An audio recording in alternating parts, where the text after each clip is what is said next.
अनहोनी की दस्तक। ये 2005 की सर्द रात थी जब मैंने विक्रम ने अपने छोटे शहर रामपुर से कुछ मील दूर स्थित एक रहस्यमयी हवेली एल्डोरिया में कदम रखा। मेरी उम्र 25 साल थी और मैं एक उभरता हुआ लेखक था जो अपनी अगली हॉरर नॉवल के लिए प्रेरणा की तलाश में था। एल्डोरिया की कहानी सदियों पुरानी थी, जिसमें गुमशुदगी, रहस्यमयी मौतें और अलौकिक घटनाओं की भरमार थी। लोग कहते थे कि यह हवेली शापित है, कि यहां बुरी आत्माएं भटकती हैं और कि जो भी यहां रात बिताता है वो कभी वापस नहीं आता। लेकिन मैं इन कहानियों पर यकीन नहीं करता था। मुझे लगता था कि यह सब सिर्फ अंधविश्वास है, एक लेखक के लिए एक दिलचस्प पृष्ठभूमि। जैसे ही मैंने हवेली के भारी जंग लगे लोहे के गेट से प्रवेश किया, एक ठंडी हवा का झोंका मेरे शरीर से गुजर गया, जैसे कि हवेली मुझे अंदर आने से रोकना चाहती हो। गेट पर एक पुरानी धूल भरी तख्ती लटकी हुई थी जिस पर लिखा था, यहां से आगे सिर्फ डर है। मेरे भीतर एक अजीब सी बेचैनी उठने लगी, लेकिन मैंने उसे अनसुना कर दिया।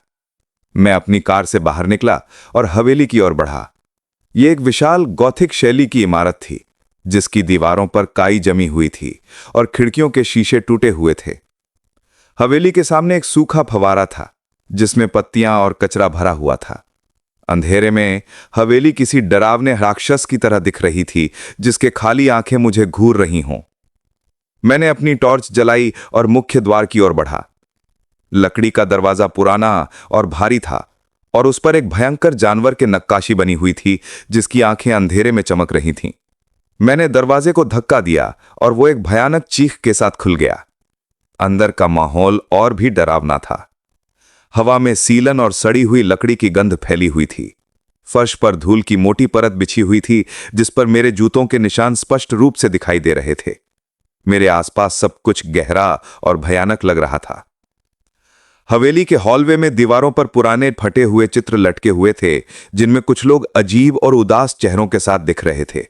उनकी आंखें मुझे घूर रही थीं, जैसे वो मेरे इरादों को भांप रहे हों। मुझे लगा कि मैं अकेला नहीं हूं, कि कोई मुझे देख रहा है। मैंने अपनी टॉर्च को इधर उधर घुमाया लेकिन कुछ भी दिखाई नहीं दिया। यह सब मेरी कल्पना थी, मैंने खुद को समझाया। मैं अपने सामान के साथ एक कमरे में गया जिसे मैंने रहने के लिए चुना था। यह एक बड़ा कमरा था जिसमें एक पुरानी चारपाई और एक अलमारी थी। खिड़की से बाहर का नजारा दिखाई दे रहा था, जहां चांद की रोशनी में पेड़ किसी भूतिया आकृति की तरह हिल रहे थे। मैंने अपना सामान रखा और अपनी डायरी निकाली। मैंने लिखना शुरू किया, लेकिन मेरे दिमाग में सिर्फ एल्डोरिया की कहानियां घूम रही थीं। पहली रात मुझे नींद नहीं आई। हवेली से अजीबोगरीब आवाजें आ रही थीं, जैसे कोई फुसफुसा रहा हो या कोई भारी चीज घसीटी जा रही हो। मैंने उठकर खिड़की से बाहर देखा, लेकिन कुछ भी दिखाई नहीं दिया। मैंने फिर से सोने की कोशिश की, लेकिन आवाजें मुझे सोने नहीं दे रही थीं। मैं रात भर जागता रहा और सुबह होने पर मैं थक चुका था। अगले कुछ दिन भी ऐसे ही बीते। मैं दिन में हवेली का मुआयना करता, पुरानी चीजों को देखता और नोट्स लेता। मैंने एक पुरानी लाइब्रेरी भी देखी जिसमें धूल भरी किताबें थीं। उनमें से एक किताब पर मेरा ध्यान गया जिसका शीर्षक था एल्डोरिया का श्राप। मैंने उसे उठाया और पढ़ने लगा। किताब में एल्डोरिया के मालिक लॉर्ड एल्डोरिया की कहानी थी, जिन्होंने अपनी पत्नी की हत्या कर दी थी और फिर खुद भी आत्महत्या कर ली थी। किताब में लिखा था कि लॉर्ड एल्डोरिया की आत्मा अभी भी हवेली में भटक रही है और वो किसी को भी यहां शांति से रहने नहीं देती। यह सब पढ़कर मेरे रोंगटे खड़े हो गए। मुझे लगा कि ये कहानियां सिर्फ अंधविश्वास नहीं है, बल्कि इनमें कुछ सच्चाई है।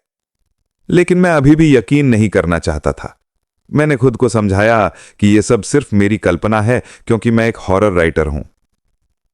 एक रात मैं अपने कमरे में बैठा लिख रहा था जब मुझे एक अजीब सी गंध महसूस हुई। यह एक सड़ी हुई लाश की गंध थी जो धीरे धीरे पूरे कमरे में फैल रही थी। मुझे लगा कि कोई खिड़की से अंदर आया है, लेकिन खिड़की बंद थी। मैंने अपनी टॉर्च उठाई और चारों ओर देखा, लेकिन कुछ भी दिखाई नहीं दिया। गंध इतनी तेज थी कि मुझे उल्टी आने लगी। मैं जल्दी से कमरे से बाहर भागा और ताजी हवा में सांस ली। जब मैं वापस कमरे में आया तो गंध जा चुकी थी, लेकिन मुझे लगा कि यह सब सिर्फ मेरी कल्पना नहीं थी। कुछ तो था जो यहां हो रहा था, कुछ ऐसा जो मैं समझ नहीं पा रहा था। अगले दिन मैंने हवेली के तहखाने में जाने का फैसला किया। तहखाने का दरवाजा एक भारी लकड़ी का दरवाजा था जिस पर एक बड़ा ताला लगा हुआ था। मैंने उसे खोलने की कोशिश की, लेकिन वो नहीं खुला।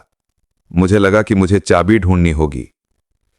मैंने हवेली में हर जगह चाबी ढूंढी और आखिरकार मुझे वो एक पुरानी अलमारी में मिली। चाबी जंग लगी हुई थी, लेकिन मैंने उसे घुमाया और ताला खुल गया।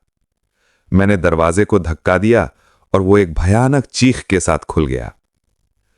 अंदर का माहौल और भी डरावना था। सीलन और सड़ी हुई लकड़ी की गंध इतनी तेज थी कि मुझे सांस लेना मुश्किल हो रहा था। मेरी टॉर्च की रोशनी में मुझे कुछ पुराने बक्से और उपकरण दिखाई दिए। मैं धीरे धीरे आगे बढ़ा और तभी मैंने एक आवाज सुनी। ये एक फुसफुसाहट थी जो मेरा नाम पुकार रही थी, विक्रम, विक्रम। मैं डर गया। मैंने अपनी टॉर्च को इधर उधर घुमाया, लेकिन कुछ भी दिखाई नहीं दिया। आवाज मेरे कान में गूंज रही थी और मुझे लगा कि कोई मेरे पास खड़ा है।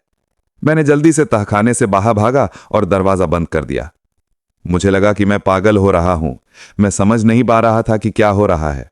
मैं यहां से जाना चाहता था, लेकिन मैं अपनी कहानी पूरी करना चाहता था। मैंने खुद को समझाया कि यह सब सिर्फ मेरी दिमाग का खेल है और मैं ठीक हो जाऊंगा। लेकिन यह सिर्फ शुरुआत थी। एल्डोरिया में मेरा रहना अभी शुरू हुआ था और मैं नहीं जानता था कि आगे क्या होने वाला है।